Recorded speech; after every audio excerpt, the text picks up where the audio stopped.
So let's get into them. These are my predictions for the wrestling world in 2024. And again, if you have predictions of your own, super chat it, live chat, let me hear you. These are mine. I predict that WWE will sign a rights deal for Monday Night Raw with Disney and will move the show from USA Network to the FX Network. Raw stays on Mondays, unfortunately at 3 hours, I know. I hate to say it, but I think it will stay 3 hours. And I think Raw will stay on Monday, because really Raw should stay on Monday. I mean, it's Monday Night Raw. How could it be on any other night but Monday? I think Raw stays on Monday, SmackDown moves to Tuesdays, and NXT moves to Thursdays. Meanwhile, I predict that AEW will sign a new deal for a healthy rights increase with Warner Brothers Discovery. And I'm going to say 3-year deal at double what they're currently being paid on their current contract. And the company will turn a profit for the first time in 2024. I predict that MJF will stay with AEW. Again, I think it's a given. I think he's already re-signed anyway. I think he's staying with AEW. And he is going to wrestle Adam Cole again at Wembley Stadium at All Out. But it'll be on the undercard. It will not be for the championship. I predict that Swerve Strickland will become the first black AEW World Heavyweight Champion in 2024. I think it's going to happen in Las Vegas at Double or Nothing when he beats Samoa Joe. And then Swerve will go on to Wembley Stadium in the main event to defend his title against Will Ospreay. I predict that Nigel McGuinness will also come out of retirement on that show and will wrestle Bryan Danielson. Speaking of Bryan Danielson has said that he plans on retiring as a full-time performer later this year, possibly after the Wembley show. And so he'll wrestle occasionally. He's never going to not wrestle. You know, he'll basically become a part-time performer at that point. I predict that after he does so, after he retires later this year as a full-time performer, Tony Khan will make Bryan Danielson the new president of Ring of Honor. Very much akin to Hiroshi Tanahashi being named the new president of New Japan this past week. I think Tony will give Bryan creative control over ROH, which frankly is something that Tony Khan does not need to be bothering with. He can let somebody else run the show there. He's got enough on his plate. I think he needs to focus all of his effort on AEW and AEW creative in 2024. And not by himself. I think he needs to have other people and voices, which he claims he does. But he's doing AEW, he's doing Ring of Honor, he's got Fulham, he's got this, he's got that. Bryan Danielson, let him run Ring of Honor. He already has a lot of faith and trust he puts in him to help on the creative end in AEW. So we know that that's something Bryan has already been helping him with. And once again, after Warner Brothers Discovery expresses no interest in a Ring of Honor television show, Tony Khan will re-engage with the CW, assuming they have no exclusivity with WWE. And I think Ring of Honor will end up on the CW network. I predict that CM Punk will win the Men's Royal Rumble in 2024, but will fall short in his quest to win the World Heavyweight title from Seth Rollins at WrestleMania. But then Damian Priest will cash in his Money in the Bank and will win the World Heavyweight Championship. I predict that Cody Rhodes will win the Elimination Chamber match when he does not win the Royal Rumble. He will win the Chamber. That will earn him a rematch against Roman Reigns at WrestleMania 40, and he will dethrone Roman Reigns, which he should have done last year, to become the WWE champion and finish his story. He will finish his fucking story, so I don't have to hear about this shit anymore. I'm as tired of hearing about the story as he is, because I know he's tired of it too. It's pretty much become a meme at this point. I predict that Bayley will win the Women's Royal Rumble, which will also feature a cameo from AJ Lee. Think we're going to get an AJ Lee return in the Rumble match? Hey, NYC Demon Diva's with us. Hey, Issa, Happy New Year to you as well. May you have a very, very pleasant 2024, even better than your 2023. Thank you very much. I predict that Mercedes Moné is going to be the big TNA surprise at their Hard to Kill pay-per-view in a couple of weeks that Scott D'Amore was talking about. I think she's going to spend a few months working there. She'll be wrestling her friend Trinity for the Knockouts Championship. Might even win it. But then ultimately, Mercedes is going to end up back in WWE. Meanwhile, this next prediction kind of ties in with this. We've heard a lot recently about Julia from Stardom. And Julia, even for the first time, she made comments this past week, and she indicated that she really is not done with Japan yet. She still has things she wants to accomplish in Japan and making women's wrestling in Japan even bigger. And without actually saying so, it sure sounded like she's going to probably stay in Japan and not sign with WWE. But on the Julia front, I believe that she is going to re-sign with Stardom. And I believe that we are going to get a match between Mercedes and Julia. Now, you might be asking yourself, how's that possible? If I think Mercedes is going to end up back in WWE and Julia is going to stay with Stardom, how could that be? Well, because I predict that WWE and Stardom are going to enter into something of a working relationship together. And I believe that after that happens, one of the aspects of that relationship will be Mercedes will be allowed to go to Japan and work a match against Julia on a Stardom show, even though she may well be working for WWE at that point.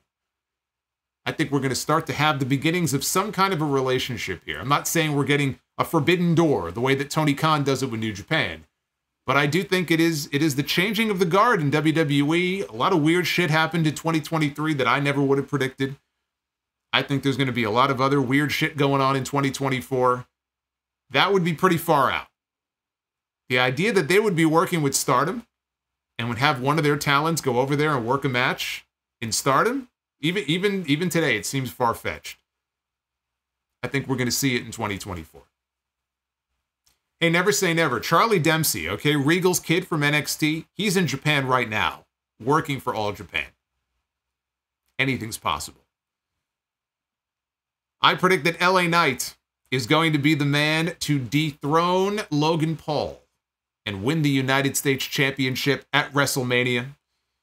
I predict that Nick Aldis is going to wrestle his first match in a WWE ring at WrestleMania, and his opponent will be Randy Orton.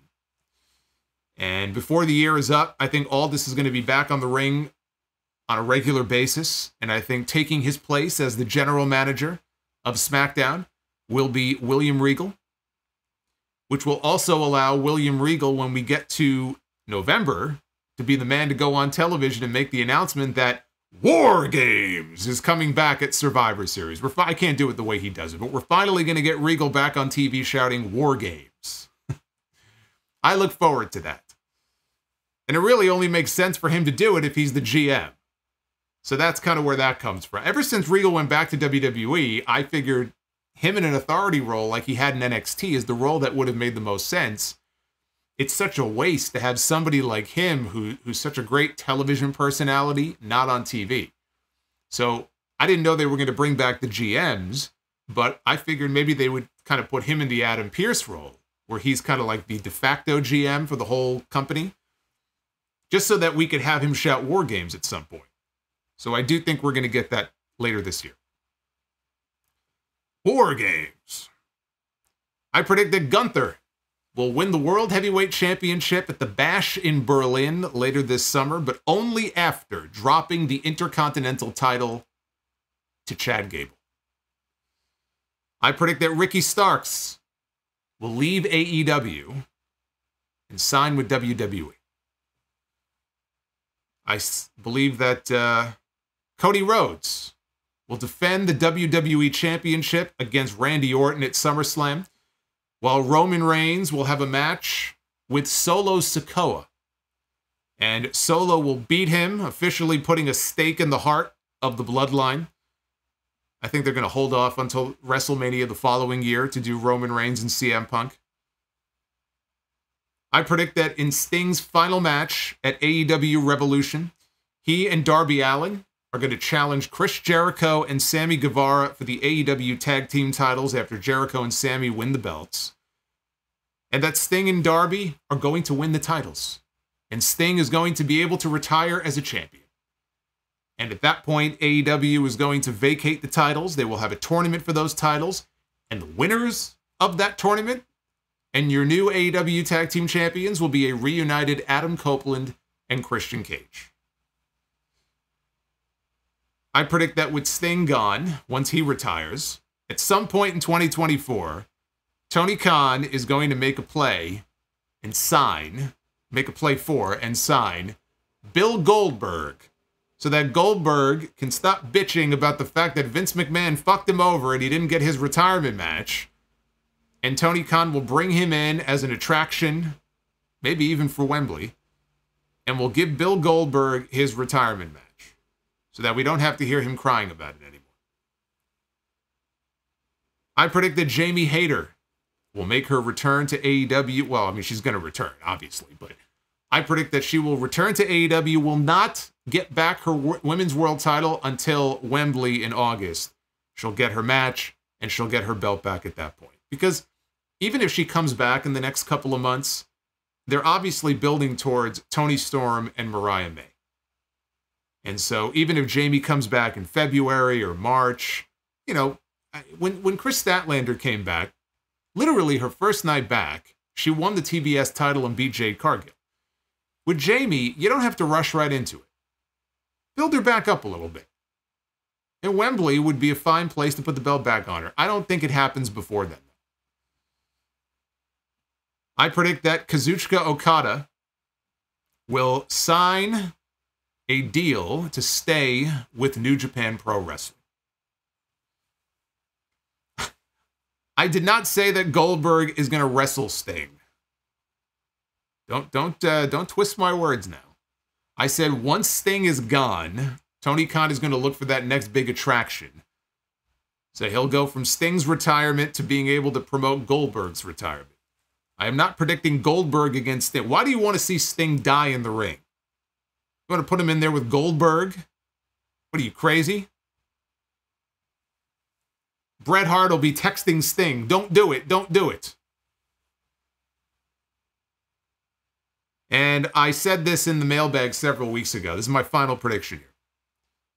Said this already in the mailbag a few weeks ago. I believe that Bray Wyatt will headline this year's WWE Hall of Fame class for 2024, and deservedly so.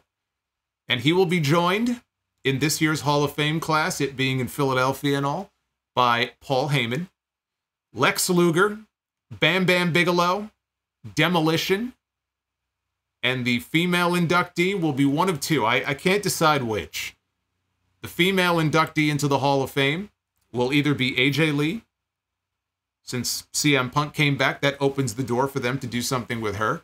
Or, I'm going to throw a name at you that maybe you're not thinking of, but I was a fan of her work, and she comes from that same era, and like AJ, she is a former Divas champion. In fact, she is a former 3-time Divas champion.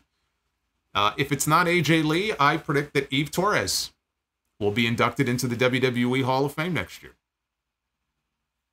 And there you go. Those are my predictions for 2024. Let me know what you think. Let me know what your predictions are. But there you go. There's your little window into the wrestling world in 2024. I got about half of them right last year. I'm hoping I could do better than half this year. If I could hit like 60%, I'll be pretty happy with that. So we'll see.